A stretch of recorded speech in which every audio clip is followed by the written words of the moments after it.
Welcome back to the Turnbuckle Tavern and another edition of our Visits to Tavern live from the No Sale Studios. I'm the ace of the tavern, Ace Field Retro, and I am joined today by the perfect ratio Adonis Stone. Thank you for joining me, Adonis. How you doing, man? I'm doing good. How you feeling? I'm feeling good, man. I appreciate you having you on here with me, and the fact that you and I have met a few times has been cool, and I've been interested to hear your story on here. I've been waiting. I've been waiting patiently to get on here. So it's kind of all right. Awesome, dude. Well, we are about 2 months into 2023, and you just competed at Remarkable Wrestling about a month ago for Sky's Limit, that ladder match. How would you describe your 2023 in the ring thus far? I know it's, we're about a month and a half in. Slow start. I expected to have a more bigger role in the indies starting off the year, but it's all right. Everything happened in due time. Yeah, man, I hear that too. And we got Better Than the Best 2 coming up in Deer Park, February 24th. We'll get into the 30-man Rumble in a sec. But I want to talk about your moniker being the perfect ratio. I did the introduction here talking about what it means. What was the influence for that name? It definitely resonates. I hear you call it out right before your finish as well. So what does that mean to you, and what did it come from? It came from, I always felt like I was well-rounded. So, my favorite subject is math. So it all kind of like happened naturally. Yeah, and I hear that. I see you guys can follow Adonis Stone at Adonis Stone versus Mighty Mouse, so underscores in between. So I'll include that for those listening audio. And you have 2 monikers, and we'll get into the football and everything you do with that. What is truly the difference between Adonis Stone, the persona, and the Mighty Mouse persona that you take in on the field? They're two separate parts of me. You know what I'm saying? Like the Adonis Stone is the fighter, the aggressive, no zero tolerance fighter. Mighty Mouse is more family orientated, more of the team player. Adonis is not really much of a team player. I hear that, man. And you've made it clear whenever you get the chance, it's in your Instagram bio, your Twitter bio, that family is important to you. And you've got a big loving family with a whole bunch of kids. Yeah. Talk about how they inspire you to chase your goals. And what do you think about that? What do they think about watching you in the ring? To be honest, like my kids is super unimpressed. They always tell me like, "Oh, Roman Reigns could beat you," or "John Cena could beat you. You're too small." And honestly, that's where a lot of my motivation comes from. Them telling me that, these people could beat you because you're too small. So interesting too, because their perspective is of, obviously wrestling is wrestling when you watch it, whether it be WWE or on the independent. So getting their perspective is interesting. Have they been big fans of WWE for a while, even before you started in the ring? Of course. I've been a wrestling fan since I was born. I mean, I may be new to performing in the ring, but wrestling isn't new to me at all. Like, I've watched Undertaker debut. People like that. You know what I'm saying? Like, well, what about your kids too? Have they been watching? Like, were they introduced to wrestling through you, or was it something they were watching on TV with you before you were in the ring?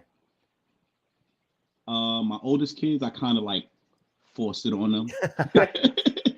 So me being their dad, it was kind of easy to do that. Right. I've taken them to see. We've met John Cena when he was United States champion. We've met Sheamus, Jericho. I took them backstage and met everybody. If you look on my social media, you'll see pictures of me and these people and my kids. But yeah, I kind of forced it on them. That's awesome. And you guys can follow at Adonis Stone _versus_ Mighty Mouse on Instagram. A great follow.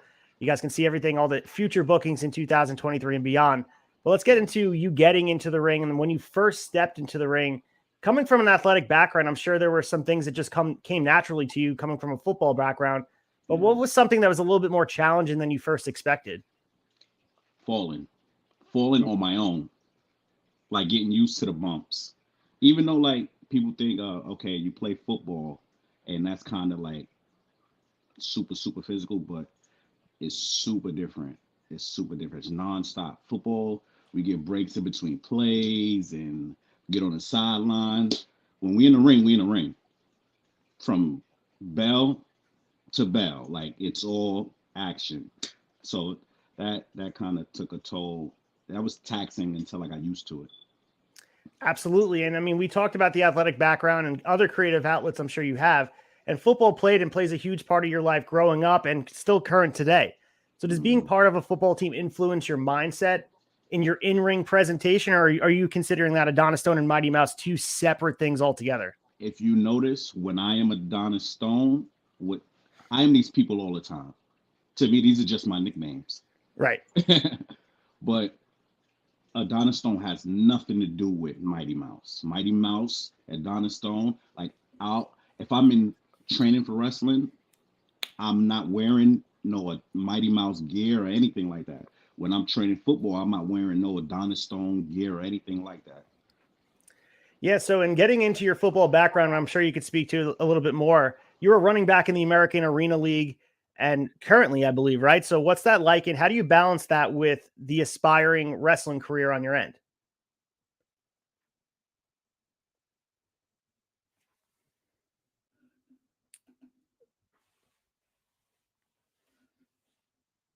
Did I lose you?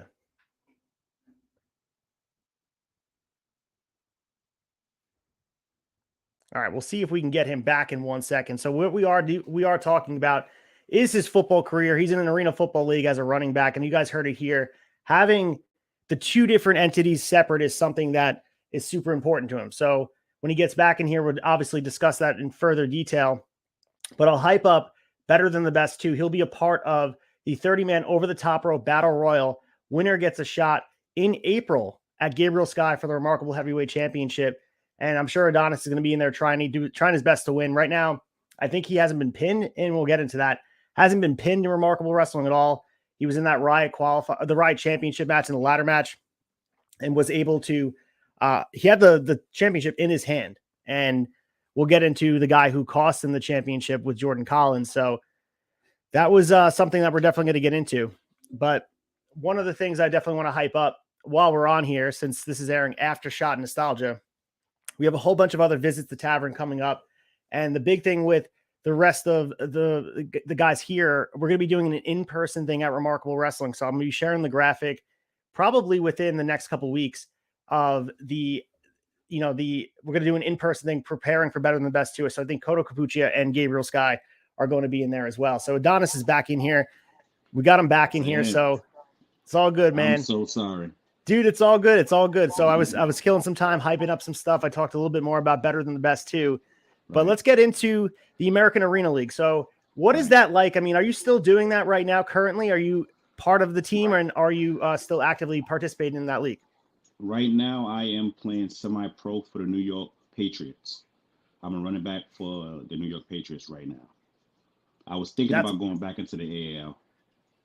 Oh, that is awesome. So when does the season run? Is it during the normal NFL season, or are they running parallel in the summer months? Right. Spring. We do spring and summer. I don't want to play football in the cold anymore.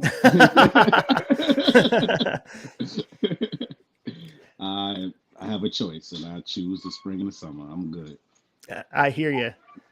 So was that something you played in college, obviously growing up, and football has always been a passion of yours? Is it something that came from other sports as well? Truthfully, my father, the first sport I learned how to play was baseball. I went from baseball to basketball. Then I started playing football, organized football, when I was 14. Excuse me. I started playing Pop Warner when I was 14 years old.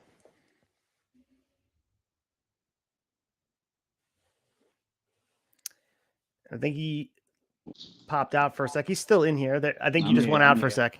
I'm here. All right. Yeah, went from Pop Warner to high school, from high school to the streets, and then got my stuff back together and played the arena football league, and semi-pro at the same time. That's awesome. And the raw skills are being worked on in both avenues. Football and wrestling, as we mentioned before, are so similar in a lot of ways, but you mentioned the differences with the falling and the intensities there, but in short bursts. Do you draw inspiration from football players that turned into wrestlers from the past, whether it be The Rock, Ron Simmons, Roman Reigns, Vader, Brian Pillman, the list goes on? I respect those guys. Those are great talents, but no, I don't. It's just something that I loved. And I feel like if I loved it, I have to do it. Right. So do you see there being a connection and similarity between the fandoms of sports and wrestling? Obviously, there was a raucous crowd at Sky's the Limit. A lot of them in your favor. Yeah. Is there a similarity between football fans and wrestling fans, and what do you see the differences as? Similarities are when they love something, they're gonna let you know they love it. When they don't like something, they definitely gonna let you know that they don't like it. And they talk a lot of shit in between.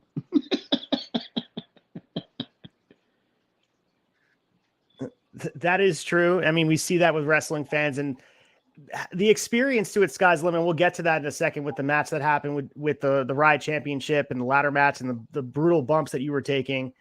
Right. I guess speak to the support that you had. It seemed like you had a lot of people there in support of you. And what does that mean to have them in the audience watching you wrestle? Have my people there, and seeing me and supporting me means the world to me. You understand that actually make me want to be better and make me want to perform at the highest level. And going back to Sky's the Limit. Oh, sorry. Continue what you're saying. You don't just inspire children. You inspire everybody, adults as well. You understand what I'm saying? So it inspires me to do even better. 100%. That's a great mindset to have. And let's get back to Sky's the Limit. As we mentioned, that ladder match that happened, you were inches from becoming the inaugural champion of the Riot champion, I should say.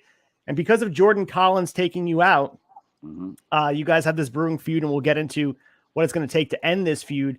What was getting that opportunity ripped out of your hands feel like? And is it motivating you to get back out there and possibly target that or even the world championship with Gabe Sky? See, I feel like I'm fighting for something different than what these guys are fighting for. You understand what I'm saying? Like, business. Can you hear me? I can hear you, but your screen just flipped a little bit. Oh my goodness, this is killing me right now. I will fix it. I can still hear you though, so you can continue talking. 30 seconds.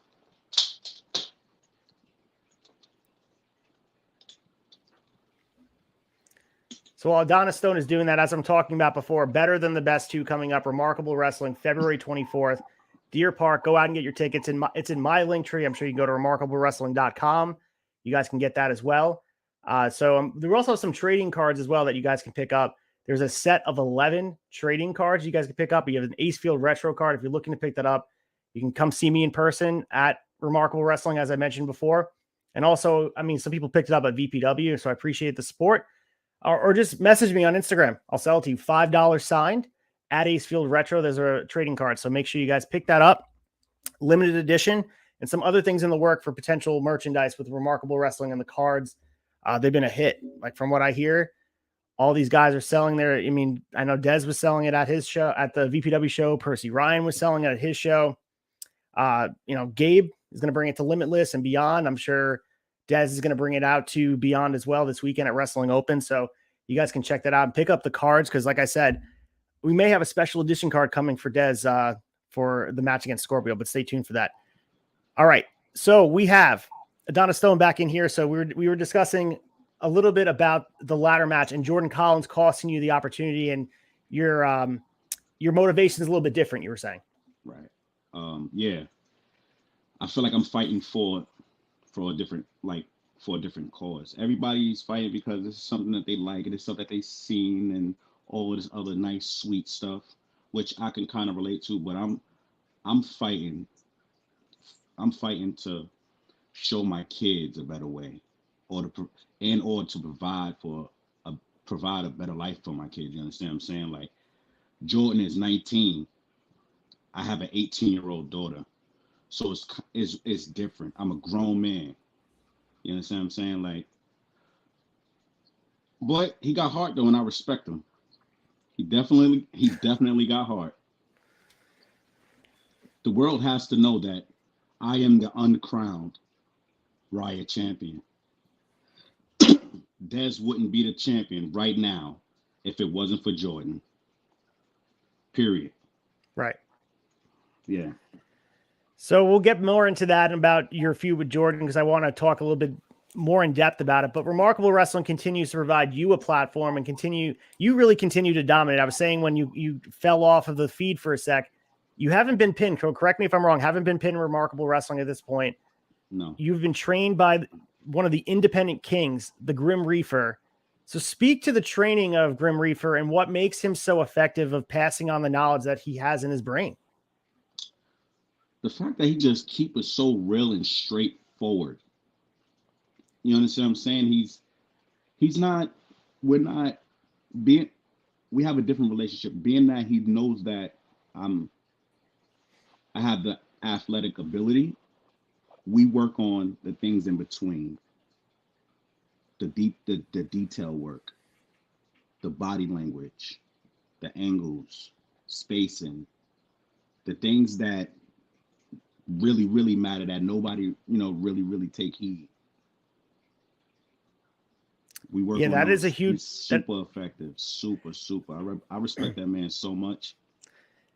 And he's a legend too. I've been a fan of his since, mid 2000s when I was a kid watching him on NYWC, and he's still just as effective in the ring too. As much as he's a great teacher, I still love to watch him compete. He was on GCW the other day. Like, he's still able to compete at a high level, which speaks to his training and his knowledge.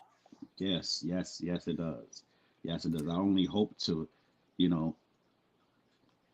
touch a piece of what he has, a piece of the legacy that he has. That's awesome. And so we talked about Better Than the Best 2, February 24th, Remarkable Wrestling. You'll be in a 30-man over-the-top rope battle royal with the winner receiving a championship shot against Gabriel Sky at Danger Zone 2, which will take place, I believe, in April. We don't have the date yet. But what is your mindset going into an over-the-top rope battle royal style match? We don't know your number yet. We don't know when you're entering, but I'm sure it's a different approach than working one-on-one or even in like a triple threat match. I'm pretty confident. Remember, I was in Better Than the Best 1, the very first Rumble, and I was pretty decent in. That was my first time being in the ring, honestly. But I'm pretty confident that I'm definitely going to come out the winner. And depending on the number, I'm strategy a little bit. We know 1 or 30 will either be Kono or Percy Ryan, depending on the outcome of the Steel Cage War Zone. But anywhere from 2 to 29 could be yours. So I'm sure, like, if you come out 2, I'm sure it's a different mindset than if you come out later on. But I know you're going to be in there trying to win this thing. Yeah, definitely. All right, so you're confident you're going to win, but what do you think the match would be like between you and Gabe Sky? Like, if you guys were given 25 minutes, go out there and steal the show, what do you think you can do with that guy? Gabe is super talented. And on a personal level, he's super dope. You understand what I'm saying? But I've watched every match of his already. I've watched everything that he has done. So I don't think, respectfully, I don't think that he would come out the victor. He's super athletic, very athletic, athletically gifted, but I don't think it would be enough for me. And that's just me being honest.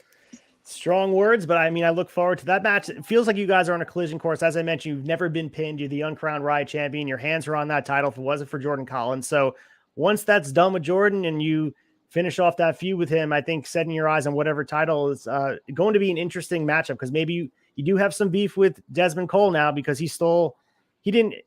Tristan Ty was the guy who won the match. Desmond cashed in, so it's not really the beef with him, but I'm sure targeting whatever title would be interesting for you.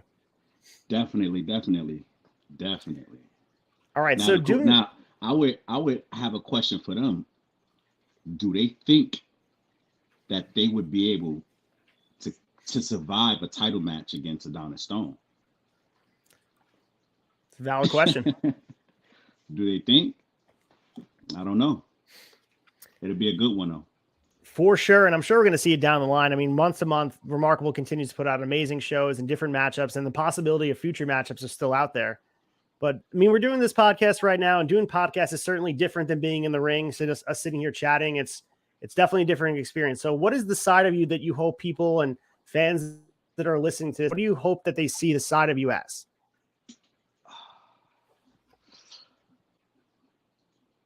Somebody that takes this business very seriously.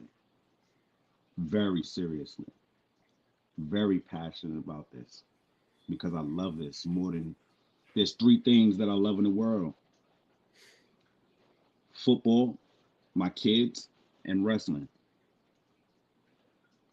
And my girl, of course. I don't want to kill me. Happy Valentine's Day. Yeah, happy. But yeah, like those are the 3 most important things to me in the world. And that's what I hope people get from me. Like, it means more to me than anything.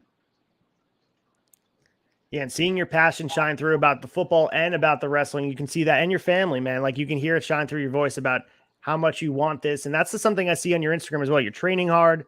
You are out there, putting yourself out there, working different promotions. And let's talk about ETU. You made your debut back in December. You got an impressive debut match in a scramble format, most notably nailing a destroyer with a clip that needs to go viral, that destroyer on Ken Broadway off the transition off the top rope. But I guess speak about your experience in ETU and what you enjoyed about working that promotion in Jersey. Love them. I love the ETU environment. I love that. I love them. Super cool environment, super lit environment, super active. I love struggles. That's the man right there. Everybody that I've worked with in the match, Vargas, who was it? Yoya, Ken, I'm sorry if I forgot the other 2's name. I'm so sorry. I love you guys. But everybody was super dope. Everybody was super dope. That was my first time doing the destroyer. Oh wow. Ever. I never practiced it. He said, we spoke about it and it happened. Like better than the best. The very first show when I did the dive outside. Right. Very first time I ever did that. Wow. Yeah. Very first time. I love the destroyer though. That was dope. Oh, dude, that's the first time I've seen you do it. I don't think you broke it out the Remarkable shows, right? I haven't seen that yet in Remarkable. All right, saving it for a big moment. I will. For sure. Well, doing it on Ken Bro, that's a big dude to be doing that on too. That's like, I mean, now you know you can do it. You can do it on anybody if you do it on Ken. Yeah. I wanted to do it off the ladder. Oh man, that would have been super dope. That environment was treacherous. I'll be honest. I was at ringside for that with the ladders and the doors that wouldn't break. Just the setup over there was treacherous. So you guys were in it taking. I mean, people don't understand, dude. Those ladders and those doors, like there's no give on them. There is no give. Tristan tried to put me through a door. It didn't work for him. It was just no give with those things. They tried to do a spot on the ladder. It was no give. Well, Kono, they tried throwing him in through the door and it just would not break. And then it just I think he got thrown 4 or 5 times when the heel team was working at the end, building up the steel cage war zone. Kono just wouldn't go through, man. They just kept, I think his imprint is still on the side of the door right now. So crazy. Probably. All right, let's get into the story of how you linked up with Grim Reefer. What was that? I think I got a buckle bomb into a ladder. You did, that's for sure. You did. I think Zagan Rivers did that to you, right? No, it was Sal. Oh, Sal did it. Yep. Mm-hmm. Was that the first time you linked up with Sal? Because I know he usually works NYWC. He's not Remarkable a lot, so that's the first time you wrestled him, right? First time ever. Super cool dude, super talented. Yeah, he's been on here talking, and I've met him in person a few times. Very, very talented guy. You guys can catch him at Outlaw Wrestling NYWC, as I mentioned. He's doing CZW Dojo Wars as well. Super active. Yeah, so let's get into the story how you linked up with Grim Reaper originally to be trained. Was it word of mouth? Did you just watch him as a fan, or was there a different entry into getting into his school of knowledge? Honestly, one day I was looking at Facebook, and you know how your phone reads your mind, Oh yeah. right? So I'm scrolling Facebook, and the ad comes up. So I told my lady when she came, I told my lady, I said, "Yo, we going out to Queens." She was like, "What we doing? What we doing?" I said, "Don't worry about it. We just going out to Queens." So we drove out to Queens, and I was just watching him.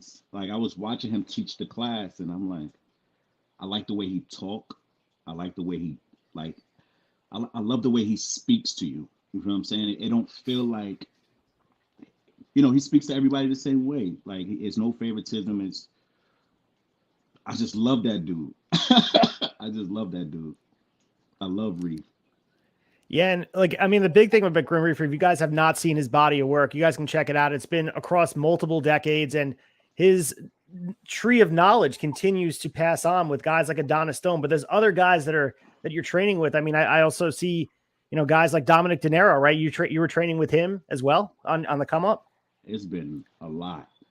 Dom, uh, Kevin Cash, Johnny Rambo, um, SAT. Oh yeah. Uh, I get words of wisdom from Prince Nana. It's just like a whole bunch of people came through classes, but everybody move on. So you mentioned finding it on Facebook and seeking out schooling and all that, but you mentioned before in the beginning of the conversation, the initial spark. What really started you down the path of being a wrestling fan? What's your earliest memory? Like you mentioned Taker debuting, that's 1990. So anything before that, or is that the moment at Survivor Series? I was born 1989. Same here. Yeah. So 1989, Undertaker debut 1990, and it was just, the rest is history. It's the first Monday Night Raw, then it's the first SmackDown, and all this other stuff like Saturday. I don't know. I just fell in love with it ever since. And then when I was younger, I used to look back. Like my dad had old tapes of like the Junkyard Dog and um the Ultimate Warrior and Hogan and Yokozuna and Superfly and Ric Flair and all of them guys. So I just flooded my brain. I flooded my brain. And I've been watching and learning, watching and learning. I'm the type of person, if I see something 2 or 3 times, I can do it. I can do it. So like I've been wanting to, we boys growing up, we wrestle our friends, Right. we wrestle our little brothers, our little sisters, our father. Yep. So I've been preparing for this career all my life, honestly. Yeah, and the thing is with wrestling, everybody has a different story and their fandom all starts, but it all seems to be it's a passionate fandom, more so than a lot of different fandoms that exist out there. Yeah. Where I don't know, like I think the characters are larger than life. You mentioned guys like Warrior and you mentioned guys like Taker. Like there's the connection we make with these characters over time. We watch their journey. I mean, you watch Taker from 1990 until his retirement, his Hall of Fame speech just a couple of years ago. It's I don't know. It's unlike anything else in wrestling. I think I'm speaking to you in the same way. That's another thing. That's another one of my goals to have that effect that these people had on me. I don't want to be a flash in the pan. You understand? Like I want to create moments that gives children goosebumps. You understand what I'm saying? That give men goosebumps. Like I want to experience that. I want to be a part of him. You know what I'm saying? Like give everybody like that feeling. Like oh my god, give everybody that Cody SAMI feeling. Right. That Sammy Roman feeling, that Sammy J feeling, that heartfelt like it don't matter if we feel like this is fiction or nonfiction. we connect so much and can relate so much to this moment that I'll never forget it. That's Yeah, absolutely. that's the effect that I want. That's the effect that I want to make. 100%. I completely agree with you as far as, that is the goal. And I mean, the imprint that a lot of these guys, I'm sure when you start out, like for Mark Calloway, the Undertaker, like when he first was given that gimmick and being like, you're going to be the mortician or you're going to be the Undertaker for real, like in a occupation style, goofy type of way, he's the guy who took it and ran, and it evolved over time. So who knows where the Adonis Stone character will evolve over time. It's going to mature and go in a way that maybe you don't even know right now. We shall see. We shall see. I'm here for the ride, though. So being a wrestler, training, focusing on, I mean, obviously a dad takes up a lot of your time during the week, I'm sure. And there's a lot of wrestling out there that to consume. But are you following the current product? It sounds like you are because you mentioned the SAMI and CODY stuff. But are you following on a weekly basis, watching AEW, watching WWE, maybe even something else like New Japan Pro Wrestling? I am, with all due respect, a Vince McMahon guy. I have always been a Vince McMahon guy. I've never watched WCW. I never watched ECW. I don't watch AEW. I don't even watch NXT. I watch strictly Raw and SmackDown every single week faithfully. I respect every brand. If I was able to work with any brand, of course, but watching from a fan perspective, WWE.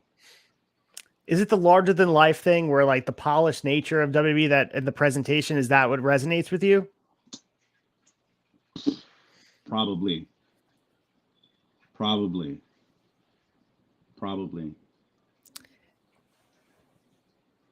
Yeah. I never thought about it from that perspective, but it might just be. Yeah, we talk about it. We're on the Turnbuckle Tavern here, and we talk about all these different shows. But there's certain thing about WWE that they do well. They do the big event well. They make Pomp and Circumstance look special. WrestleMania, SummerSlam, these big stadium shows, they feel like an event. Yeah. Where sometimes wrestling done on a smaller scale doesn't have the same thing. But some people like that grittiness to it, like the ECW and early AEW, and even the Indies. Like going to Remarkable Wrestling, there's a gritty feel to it that a lot of people are into.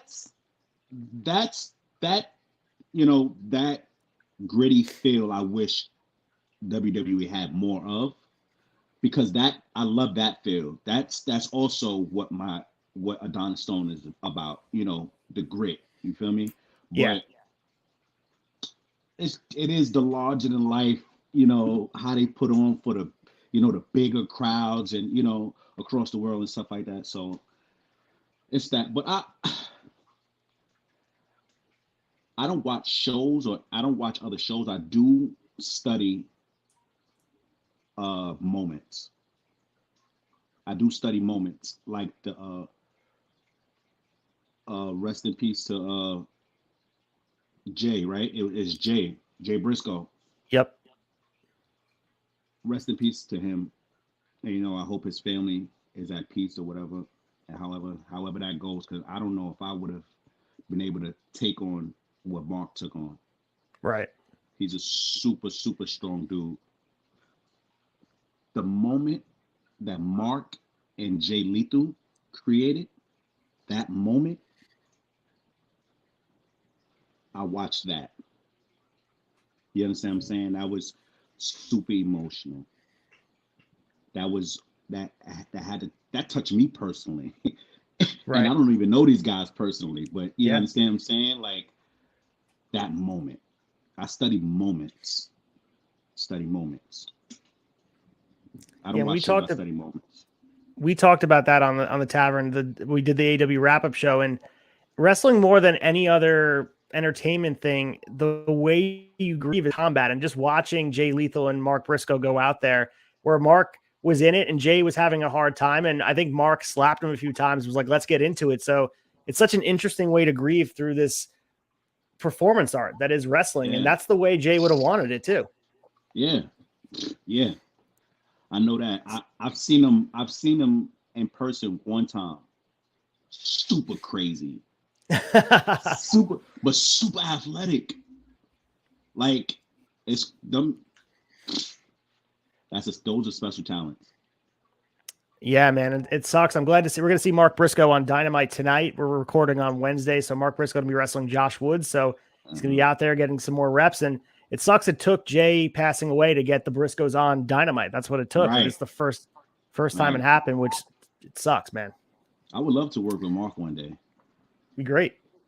Yeah, he's all over the place, dude. Like he was just at House of Glory, and during WrestleMania weekend, he'll work any independent that's in the area. So he's going to be all over LA. So there's something about that. The last traveling independent big star like the Briscoes, they didn't have to be working these indies. They could have just rested on their laurels and been like, we have a payday from Impact, or we could just stay with GCW. They work all these independents on the same weekend, which is still so admirable to me. Right. Me too. Definitely. All right. So we talked about some of the guys you watched growing up, but let's talk about specifically who you're pulling tape from. You mentioned watching Moments, but who are you like? You mentioned Junkyard Dog. That's someone that's like very influential to people. Don't realize how influential Junkyard Dog is to even the stars today, character work and in-ring work, psychology. But who are you specifically pulling tape from to, if you want to just learn something new or pull some moveset from? What? There you go. What? Yeah, that's one. That's one right there. Stone Cold Steve Austin. In-ring wise, Chris Benoit. Taz. Eddie, maybe at the top of the list. Eddie Stone Cold, Macho Man, and Ric Flair is probably top of my list. That's your Mount Rushmore right there. That's a good one. Yeah. Eddie, Macho Man, Stone Cold. Them hands down. Chris Benoit in ring. Taz, like I said, I like Angelo Dawkins. Oh yeah, he's great. I like Angelo Dawkins because he's not expected to be as athletic as he is. Right.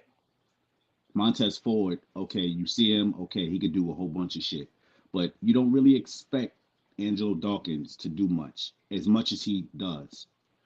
I like that guy, super. Bret Hart. Oh yeah. Bret Hart, Shawn Michaels, Kurt Angle, Chad Gable, Shelton Benjamin.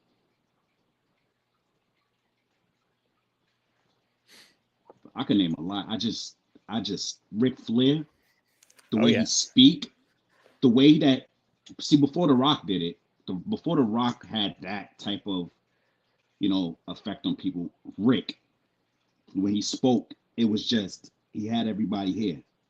Yep.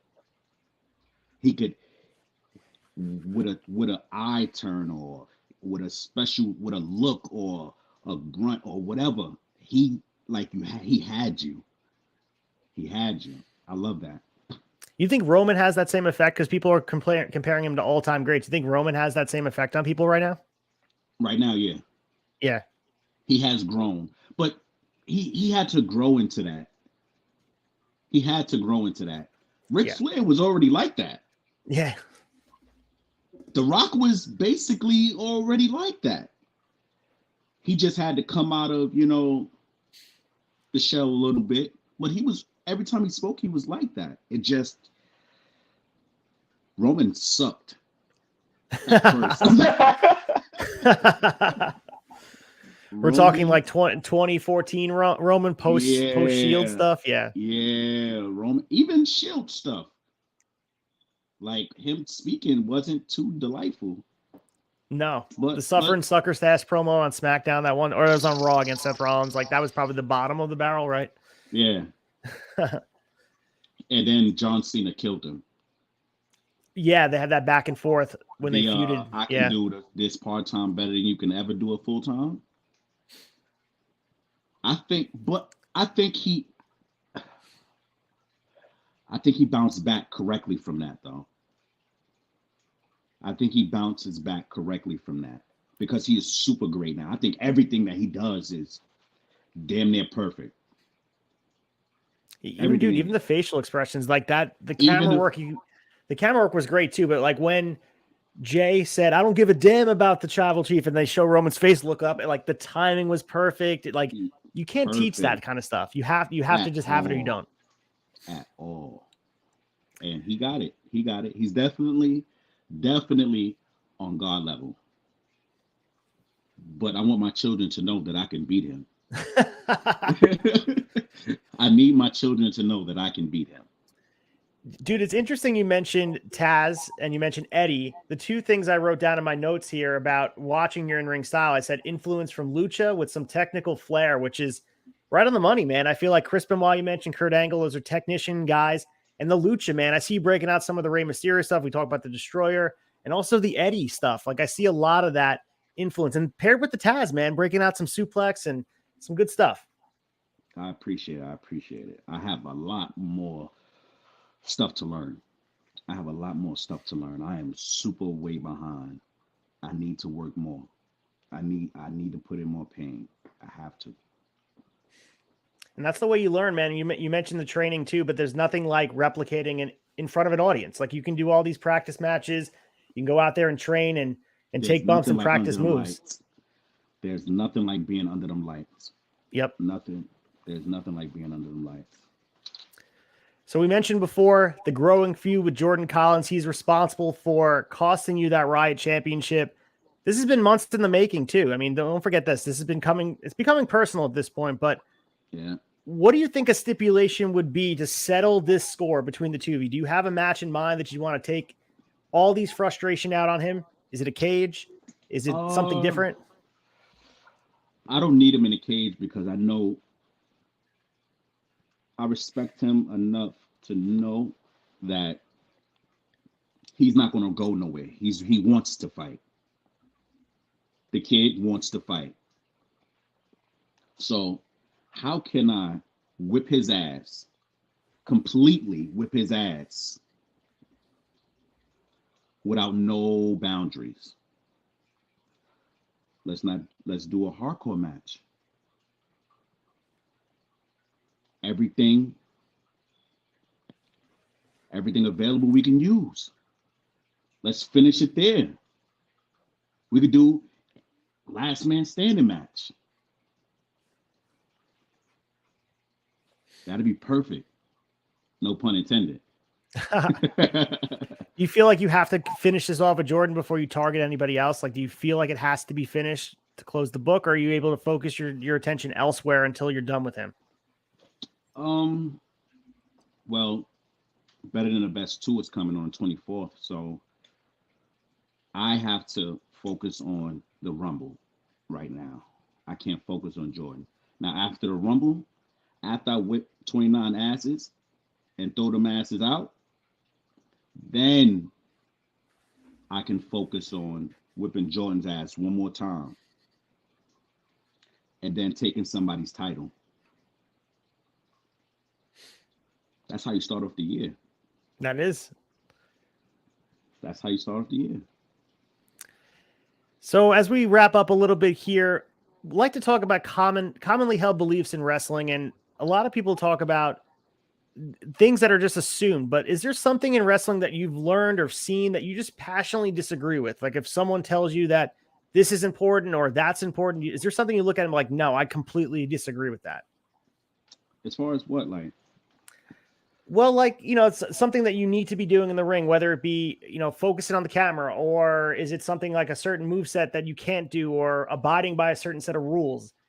Some other answers where, people think that wrestling needs to be, people need to wrestle every weekend of the year. Some other people feel like you shouldn't wrestle every weekend of the year because it saves your body. It's just two different schools of thought. Okay. With that being said, yeah, I believe in, preserving your body for long, as far as longevity goes. So you gotta, move correctly. But as far as like rules and stuff, as far as like things that I disagree with, it has to be that the big man is always going to be dominant. I do not agree with that. The big man is always going to be dominant. I was personally sent by the wrestling gods to tear down the world of the giant and rebuild it in my image. I have to. I have to. I want the world to look at a dominant small guy, a small guy, and think, oh my God, he is not playing. He is serious. And there might not be anybody that can beat him. There might not be anybody with the skill set to beat him. I disagree that this is big man. I don't like that. That I don't like. That's a great answer, man. And that came from a direction that, and I didn't think about that, but that is something obviously the world of wrestling has moved more in a direction to be conducive to allowing smaller guys. We've seen Rey Mysterio be world champion, Eddie Guerrero, but you're right. At the end of the day, when people watch wrestling, big guys seem like they always seem like they're going to come out on top. And I love that mindset of hell no, it's going to be me. Right. Like if Brock wanted some, he can get some. Bobby, like guys like that, like, you feel what I'm saying? I love those guys. Those are guys that I also study also. I forgot to mention them two guys. I love those guys. But like, you know, the build up with the match, these giants and this is going to be the biggest match ever. Like, I don't like that. I don't like that. I don't like that. It's only been Ray. Me and Ray is the same size. It's only been Ray. It's only been Ray. What other small guy that has been that successful? True. I mean, you can go back to Eddie, but Eddie had to pack on all those pounds, man. Like he had to put on muscle before they did it. Exactly. When he was in WCW, he was smaller. Yeah. He was smaller. When WWE got him, they made him swell up. They made him into what they believe that, which is, to each his own. But what I believe is small guys should be looked at a lot more different, taken a lot more seriously than what they are. Oh, yeah. What about watching a guy like Bryan Danielson? Ooh, I forgot that. I love Bryan. I don't like being asked a question and I'm not able to answer it in a complete fashion. You asked me who I studied and I did not mention Bryan. I'm so sorry. I did not mention him. I didn't mention Phil, CM Punk. I didn't mention him, and I should have, because when Bryan is a combination between the moveset and the moments, which I love, the in-ring ability and the moments. You understand what I'm saying? That's how you're great. Like that separates you from everybody else. Yeah, he's had some memorable moments, and I know you said you're not watching AEW consistently, but I'm sure you've seen the moment Grand Slam where they got a standing ovation in Queens at the Arthur Ashe Stadium with Kenny Omega and Bryan Danielson standing across from each other. And go back to WrestleMania 32, man. Like that moment it's hard to replicate something like that with the passion and influence that people saw in this. And you can kind of compare that with Sami Zayn too. Like this year, Sami has this organic momentum that feels like it's going to be a missed opportunity if they don't push him that level, but that's a tough choice to make, Cody or Sami. They got to figure it out. They got to figure that out, because they can lose if one wrong move with any one of these talents, and they can lose. They can lose big time. And these talents is too big, too valuable, too great.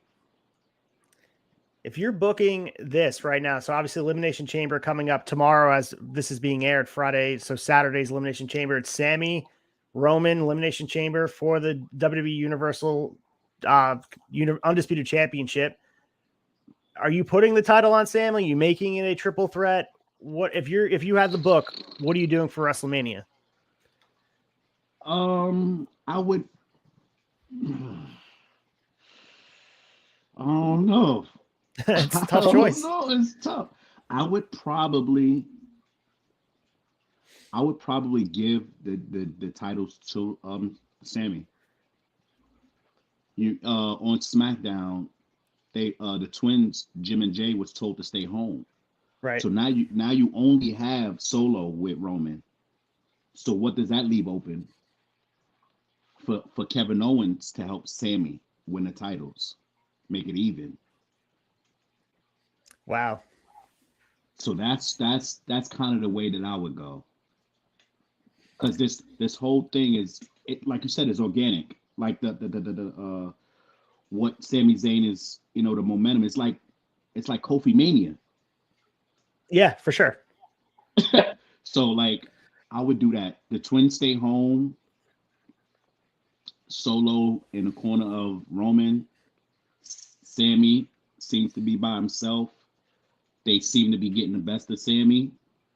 Kevin Owens helps Sammy win the title. Wow. In Montreal. Yeah, be a huge moment. That is a super, super, super big moment. Yeah. See, that's the moments. That's what I mean by the moments.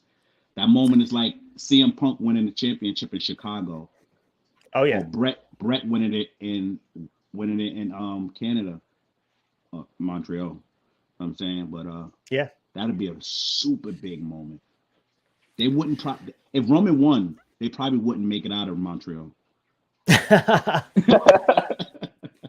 Well, they were chanting fuck you at Royal Rumble, so who knows what Montreal is going to do. That was San Antonio. This is right. Now Montreal, so we'll see how passionate they are. Right.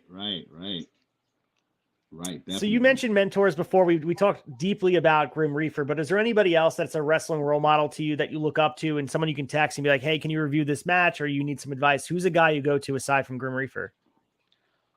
I don't go to many, but there are a couple, like Joel from SAT, like my big brother. Like I named Prince Nana. Prince Nana always give me words of wisdom. Always. When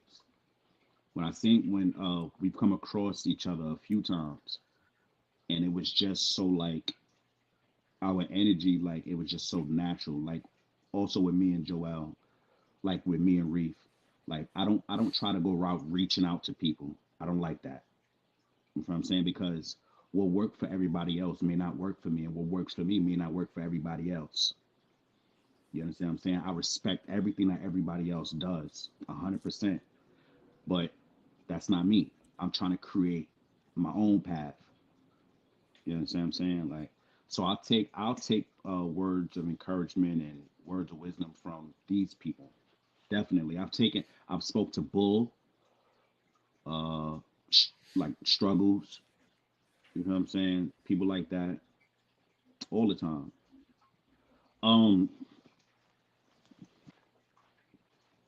That's a great shirt.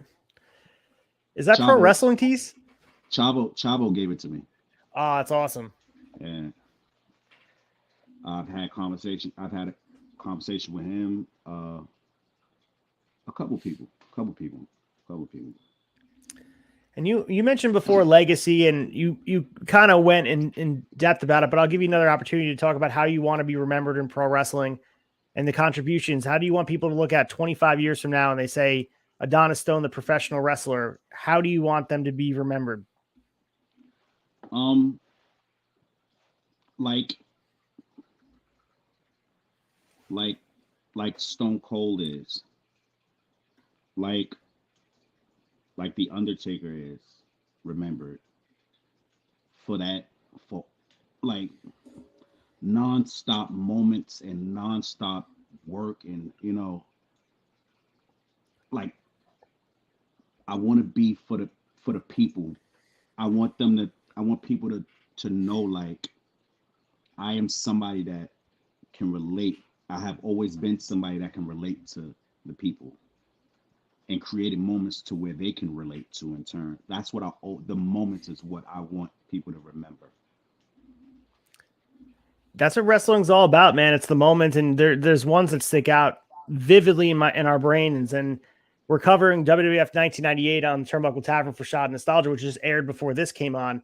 And a lot of that too, like you remember the moments more so than the in-ring action. Like we were talking about it, myself and my co-host Mike Belcaster. There is most of the matches aren't more than 10 minutes, and they're not huge work rate matches. It's about Stone Cold getting in Mike Tyson's face, and it's also about the beer bath, and it's also about, you know, The Rock and Austin on the bridge where he tosses the Intercontinental title over. Like there's stuff that happens that's outside the ring, and I think there's a delicate balance where it doesn't have to all be about work rate, but as you mentioned, moments live forever. Even facts, even, you know, torch passings. I love those moments, like Stone Cold fighting Kevin Owens. That was him passing the torch to Kevin. You know, Undertaker and Bray. This recent moment that they had. Yep, at Raw 30, right? Passing the torch to Bray. Moments like that. Like even The Rock coming and save Roman in the Royal Rumble. You know what I'm saying? Like moments like that, like I've created minds. Let me allow you to do your thing. You know what I'm saying? It's your time. I love those moments also. Yeah, you can even see it like early as 1990 with WrestleMania 6. Like Hogan hands the title to Warrior. It wasn't Hogan was back after that, obviously, but like that moment right there, it looks like a torch passing. But I agree, man. There's certain eras of wrestling that need to be bookmarked and then pass on to somebody else. And I mean, I love it. I love that you brought it to that. Definitely. So as we end here, part of the show is talking to future stars such as yourself, and wrestling right now seems to have more young talent than ever all across, not just the Northeast, but all over the world. Right now, if I had to ask you 3 wrestlers you recommend for people to look out to break out in 2023 and beyond, and why are they going to be doing big things? You have guys that you want to recommend here? 2, I know personally. Well, everybody, I know all 3 of them personally. So it would be Johnny Rambo. Johnny Rambo is like my little brother. He'll be in the Rumble as well, so you guys can check him out. Remarkable Wrestling. He'll definitely be in a Rumble. And Kevin Cash. Kevin Cash, as you've seen, like he's been my manager at times, but he can fight. So he is definitely to look out for. And last but not least, myself. This year, like, I'm looking to put some gold around his shoulder, around his waist, and becoming more than what I am. Definitely. I told you, I was sent by the wrestling gods. They sent me to tear down the world of the Giants and build it in my image. Definitely. And before I let you go, this is your opportunity. And you guys remember to follow at Adonis_versus_Mighty Mouse for all future bookings. You guys can check him out. As I mentioned, February 24th, Better Than the Best 2 in the 30-man Rumble. He's going to be going out there trying to earn a shot. Danger Zone 2. This is your chance right here, a little platform to just tell people what to expect from you. You mentioned it before, but other things you want people to know about, not just wrestling, maybe about football, anything else. Expect me to keep trying to create the most memorable moments. Whether it's running the ball or hitting somebody with the perfect ratio, it don't matter. I'm going to always try to create memorable moments. Always try to be relatable. Always. But at the same time, I'm not here to waste time. I'm here to get mine. Definitely. Well, dude, I appreciate you joining me here. This has been a great conversation. I can't wait to see you on the 24th. We'll be live and in person, as I mentioned, February 24th. Remarkable Wrestling, Better Than the Best 2. Pick up your tickets in advance. You don't know how long they're going to last. They're on my link tree. Go to remarkablewrestling.com and say what up to both of us. I'm sure you guys can see us and say hi. I know that Adonis Stone's going to be rolling deep with all his people that are showing out for him. So make sure you guys check that out. And good luck in the Rumble, man. 30-man Rumble. Best of luck to you. I appreciate you. All right, we'll see you guys next time. This has been Visit the Tavern. Thank you guys so much for watching, and we'll see you next week.